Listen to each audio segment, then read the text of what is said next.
ilegal, y es por eso por lo que también nos preocupan enormemente los acontecimientos que se están produciendo en otras partes del mundo, como es el caso de Venezuela.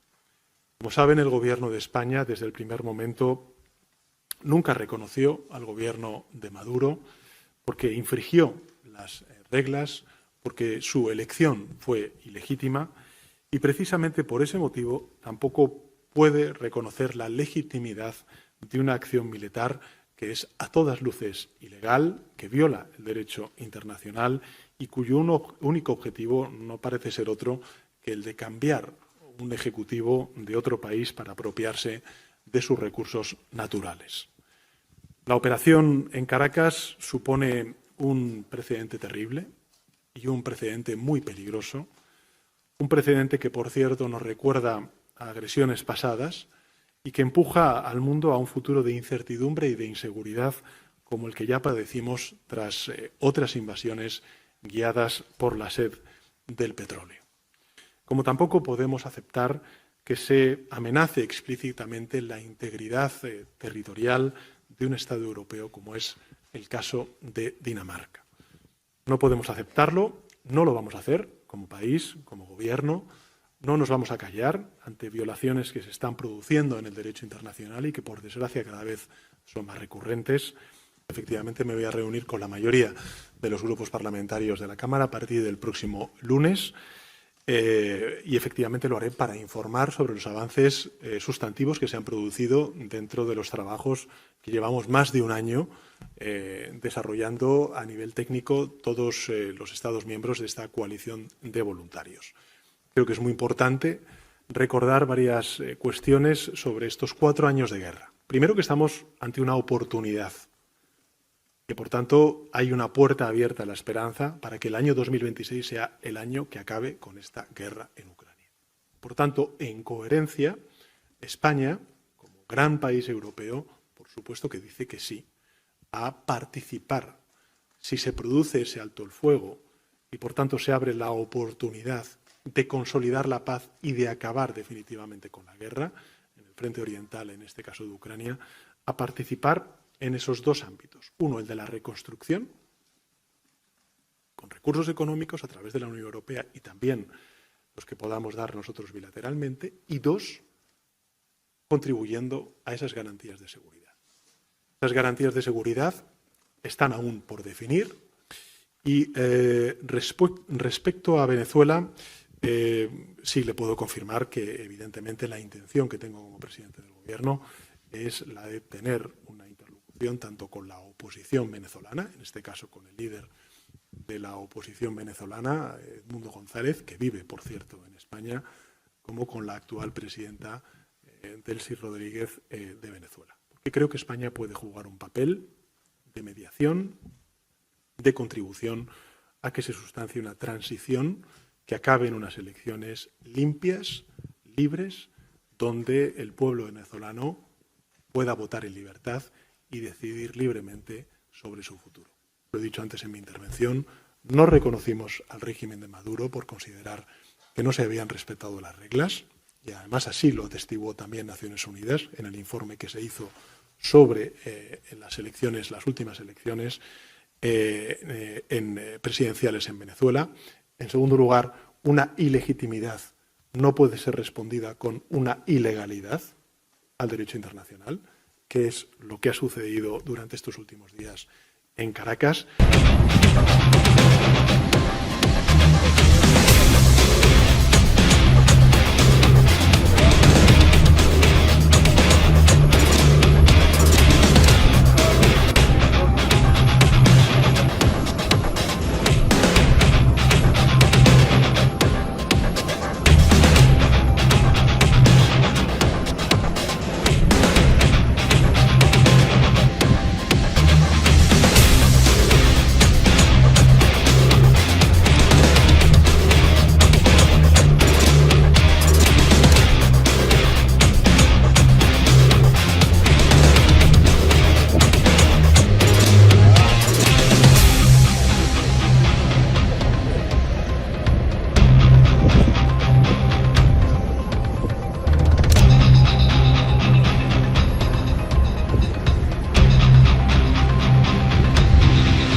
We're not going to let that happen. We're there now, and what people don't understand, but they understand as I say this, we're there now, but we're going to stay until such time as the proper transition can take place. So we're going to stay until such time as we're going to run it, essentially, until such time as a proper transition can take place. As everyone knows, the oil business in Venezuela has been a bust, a total bust, for a long period of time. They were pumping almost nothing by comparison to what they could have been pumping and what could have taken place. We're going to have our very large United States oil companies, the biggest anywhere in the world, go in, spend billions of dollars, fix the badly broken infrastructure, the oil infrastructure, and start making money for the country. And we are ready to stage a second and much larger attack if we need to do so. So we were prepared to do a second wave if we needed to do so. We actually assumed that a second wave would be necessary, but now it's probably not. The first wave, if you'd like to call it that, the first attack was so successful, we probably don't have to do a second, but we're prepared to do a second wave, a much bigger wave, actually. This was pinpoint, but we have a much bigger wave that probably won't have to do. This partnership of Venezuela with the United States of America, a country that everybody wants to be involved with because of what we were able to do and accomplish, will make the people of Venezuela rich, independent, and safe. And it will also make the many, many people from Venezuela that are living in the United States extremely happy. They suffered. They suffered. So much was taken from them. They're not going to suffer anymore. The illegitimate dictator Maduro was the kingpin of a vast criminal network responsible for trafficking colossal amounts of deadly and illicit drugs into the United States. As alleged in the indictment, he personally oversaw the vicious cartel known as Cartel de las Solas, which flooded our nation with lethal poison, responsible for the deaths of countless Americans, many, many Americans. Hundreds of thousands over the years of Americans died because of him. Maduro and his wife will soon face the full might of American justice and stand trial on American soil. Right now, they're on a ship. They'll be heading to, ultimately, New York, and then a decision will be made, I assume, between New York and Miami or Florida. But we have people where the overwhelming evidence of their crimes will be presented in a court of law. And I've seen it. I've seen what we have. It's both horrible and breathtaking that something like this could have been allowed to take place. For many years after his term as president of Venezuela expired, Maduro remained in power and waged a ceaseless campaign of violence, terror, and subversion against the United States of America, threatening not only our people, but the stability of the entire region. And you all saw it. In addition to trafficking gigantic amounts of illegal drugs that inflicted untold suffering and human destruction all over the country, all over, in particular, the United States, Maduro sent savage and murderous gangs, including the bloodthirsty prison gang Tren de Aragua, to terrorize American communities nationwide. And he did indeed. They were in Colorado. They took over apartment complexes. They cut the fingers off people if they called police. They were brutal, but they're not so brutal now.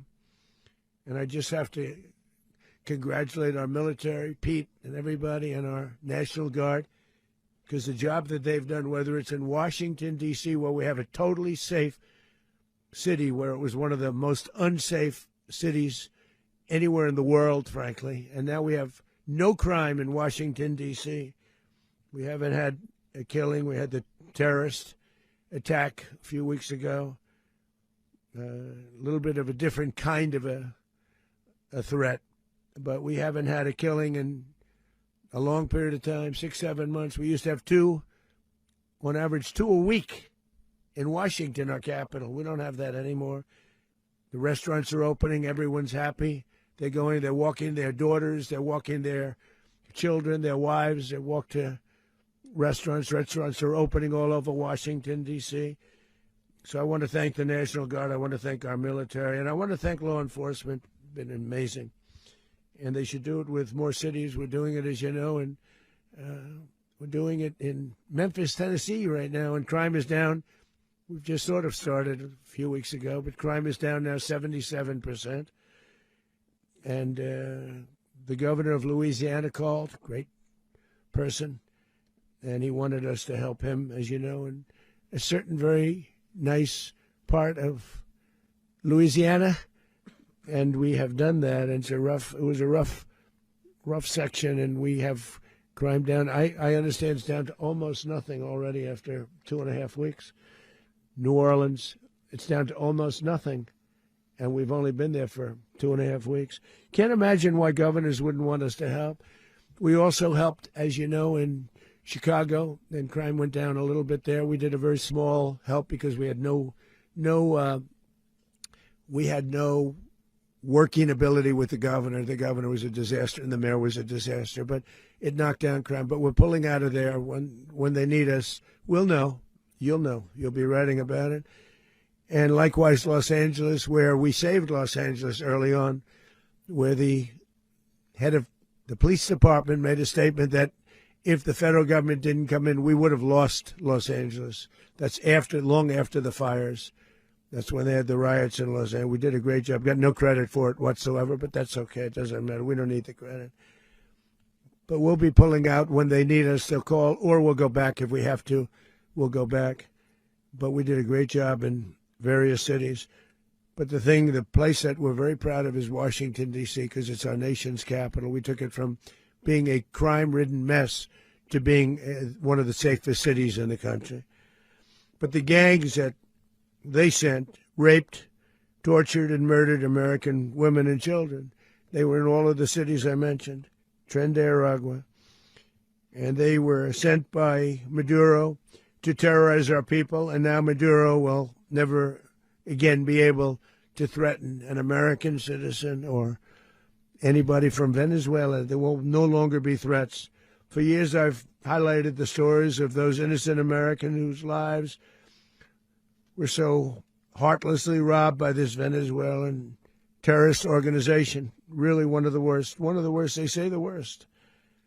Americans like 12-year-old Jocelyn Nungari from Houston. Beautiful Jocelyn Nungari, what happened to her? They, as you know, they kidnapped, assaulted, and murdered by Tren de Aragua animals. They murdered Jocelyn and left her dead under the bridge. There was a bridge that will never be the same to so many people after seeing what happened. As I've said many times, the Maduro regime emptied out their prisons, sent their worst and most violent monsters into the United States to steal American lives. And they came from mental institutions and insane asylums. They came from prisons and jails. The reason I say both, they sound similar. Actually, prisons a little bit more hostile, a little bit tougher. A mental institution isn't as tough as an insane asylum, but we got them both. They sent from their mental institutions. They sent from their jails, prisons. They were drug dealers. They were drug kingpins. They sent everybody bad into the United States, but no longer. And we have now a border where nobody gets through. In addition, Venezuela unilaterally seized and stole American oil, American assets, and American platforms, costing us billions and billions of dollars. They did this a while ago, but we never had a president that did anything about it. They took all of our property. It was our property. We built it. And we never had a president that decided to do anything about it. Instead, they fought wars that were 10,000 miles away. We built Venezuela oil industry with American talent, drive, and skill, and the socialist regime stole it from us during those previous administrations, and they stole it through force. Subscribe, share, like, and comment. Subscribe, share, like, and comment. Subscribe, share, like, and comment. Subscribe, share, like, and comment. Subscribe, share, like, and comment.